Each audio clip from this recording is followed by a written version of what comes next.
Assalamualaikum warahmatullahi wabarakatuh. Perkenalkan, nama saya Vipi Hidayati dengan NIM 240312800006. Video ini dibuat untuk memenuhi tugas mata kuliah uji kompetensi yang diampu oleh Bapak Dr. Haji Ruslan MA dan Bapak Dr. Haji Darmuin MAG. Pembelajaran kali ini kita akan belajar tentang ibadah haji. Ibadah haji merupakan rukun Islam yang kelima. Nah, kalian tahu tidak apa sih pengertian haji? Secara bahasa, haji adalah hajja ya hajju, yang berarti berkunjung. Secara istilah, haji berarti sengaja berkunjung ke Baitullah atau Ka'bah untuk melaksanakan beberapa rangkaian kegiatan ibadah yang telah ditentukan dengan syarat dan waktu tertentu. Selanjutnya adalah hukum ibadah haji. Hukum menunaikan ibadah haji adalah wajib dikerjakan oleh setiap muslim yang telah memenuhi syarat-syarat kewajiban haji itu. Bagi setiap muslim, hanya sekali saja, sedangkan selebihnya itu termasuk sunnah. Selanjutnya, yaitu syarat haji. Syarat haji adalah segala ketentuan yang harus dipenuhi oleh seseorang yang akan menunaikan ibadah haji.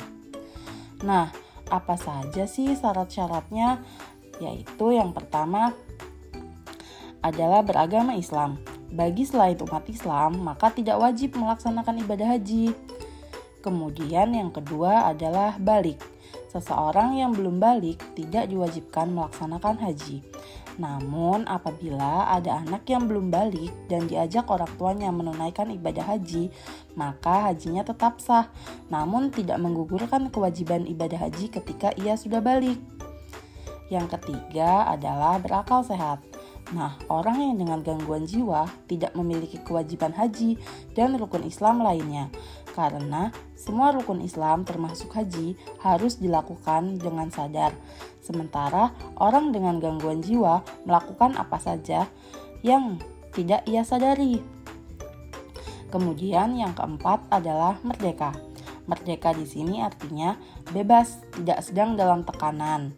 Nah, maka seorang hamba sahaya tidak berkewajiban menunaikan ibadah haji. Dan yang terakhir adalah mampu.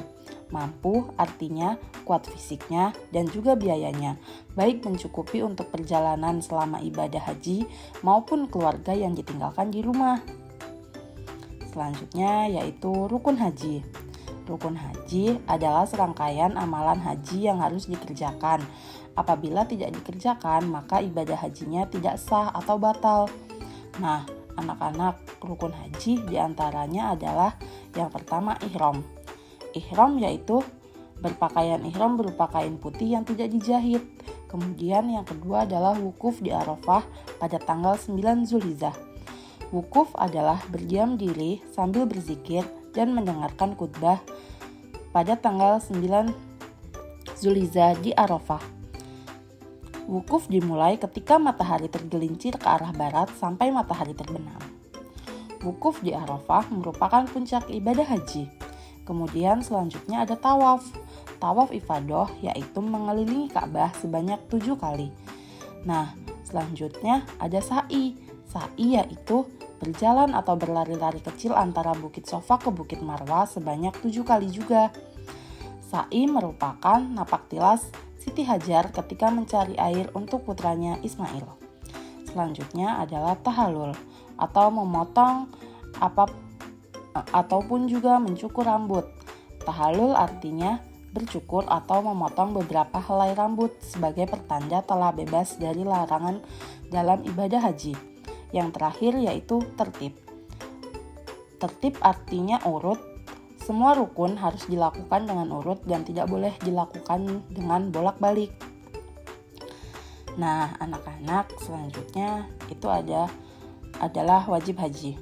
Wajib haji adalah rangkaian amalan dalam ibadah haji yang apabila tidak dikerjakan hajinya tetap sah, akan tetapi harus membayar dam. Nah, adapun wajib haji ini diantaranya yaitu 1. Ihram dari mikot. Ihram dari mikot adalah memakai pakaian ihram yang tidak berjahit dimulai dari tempat yang sudah ditentukan sampai selesai ibadah haji. Kemudian wajib haji yang kedua adalah bermalam di Musdalifah sesudah wukuf. yaitu pada malam 10 Zulhijjah. Yang ketiga adalah bermalam di Mina selama 2 atau 3 malam pada hari tasyrik, yaitu pada tanggal 11, 12, dan 13 Zulhijjah. Wajib haji yang keempat adalah melempar jumroh. Melempar jumroh Aqobah sebanyak 7 kali dengan batu pada tanggal 10 Zulhijjah. Wajib haji yang kelima yaitu melempar jumroh ketiga-tiganya, yaitu ada jumroh Aqobah, jumroh Ulah, Wutsoh, dan Aqobah pada tanggal 11, 12, dan 13 Zulhijjah. Yang melemparnya ada 7 kali tiap jumroh. Dan yang terakhir adalah meninggalkan segala sesuatu yang diharamkan karena ihram. Nah, anak-anak, demikianlah materi mengenai ibadah haji. Terima kasih karena sudah menyelesaikan pelajaran hari ini. Wabillahi taufiq wal hidayah. Wassalamualaikum warahmatullahi wabarakatuh.